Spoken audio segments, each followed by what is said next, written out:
Hey everybody, Black Ninja 797 here. Welcome back to another episode of Left 4 Dead 2 Myth Busting Mondays. And in today's video for the final myth, we're going to be testing to see if whether or not that if a charger charges you through the dead air metal detector, is it too quick where the metal detector can't notice you and therefore it will not go off? Is this a way that the survivors can, technically with the assistance of a special infected, basically cheat the metal detector and just go through it? So that's what we're going to be testing here at the end of the video. If you guys have been enjoying today's video, please drop a like, subscribe if you are new, and if you have a myth of your very own that you'd like to have be featured in next week's episode, please by all means leave it here in the comments down below.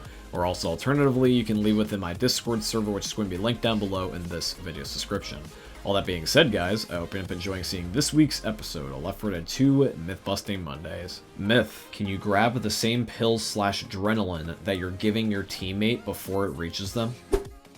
Alrighty guys, Myth 1 is submitted in by NSenr. Now what you're watching is Dan's gameplay, don't mind the fact that he's gaming on a potato, but anyway, the point is that what you're seeing is Dan trying to give pain pills to me and then immediately take them back. And here in slow motion, you're going to see something very bizarre end up taking place. The pain pills that Dan gives me for a split second fly into the sky above my shoulder. When you give pain pills to a player, they normally happen so quick that it looks like it just teleports to your hand. But this one, you can clearly see, even with slow motion, that there's a few solid seconds, like 1 or 2, where it's just floating above my shoulder. This looks like it's enough time, if the prompt allows, to grab the pain pills essentially mid-air and do a fake out, where you give them to somebody and then you immediately take them back. This is what it looked like from my POV. Now, unfortunately, Dan was not quick enough to be able to yank the pain pills back. They still ultimately ended up in my inventory, and he ended up having to spawn in new ones for himself. Now, just because Dan wasn't able to get the pills back in his inventory doesn't mean I'm going to label it as busted. I'm actually going to label it as plausible, because in a situation where everything goes perfectly according to plan, I like to imagine that you can grab the pain pills/adrenaline and put it back into your inventory. Myth: can you mess up Whitaker's dialogue if you no-clip to the cola and fly back into the gun store and interact with him on the speaker? Alrighty guys, the next myth is submitted in by Wulon Durley. Okay, so I'm going to pass the speaker, and I'm going to go straight for the cola. I do also have captions on for this myth, so that way it's easier to understand what exactly is going on. So I'm going to go grab the cola now.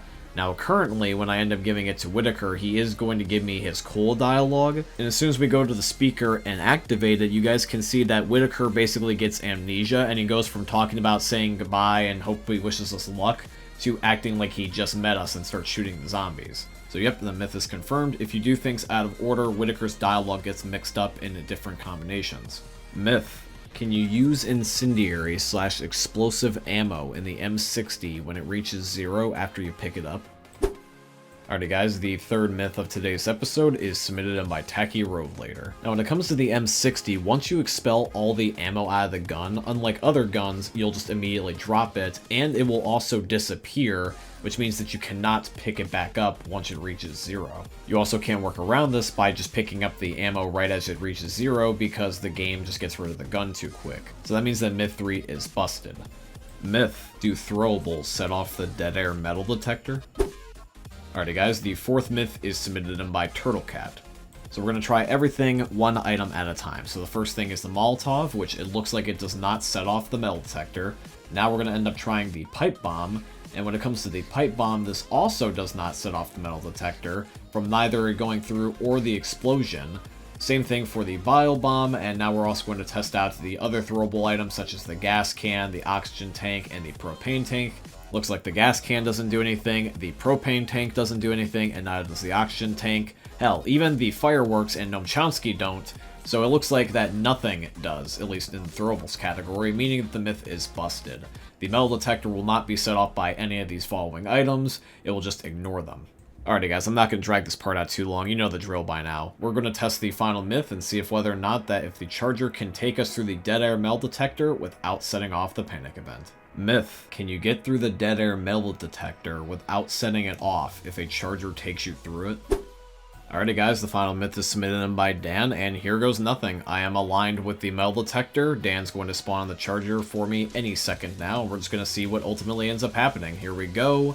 And unfortunately, it happened to be exactly what I was expecting, which is that the game is just unfortunately boring and decides to set itself off anyways.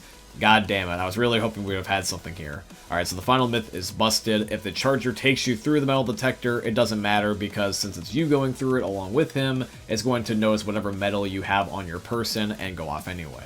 Alright guys, but that is it here for today's video, and I do truly hope you guys ended up enjoying it. If you did, please consider dropping a like, comment, subscribe, follow, and all that beautiful stuff. And if you guys have a myth of your very own that you'd like to be featured in next week's episode, please by all means leave it here in the comments down below.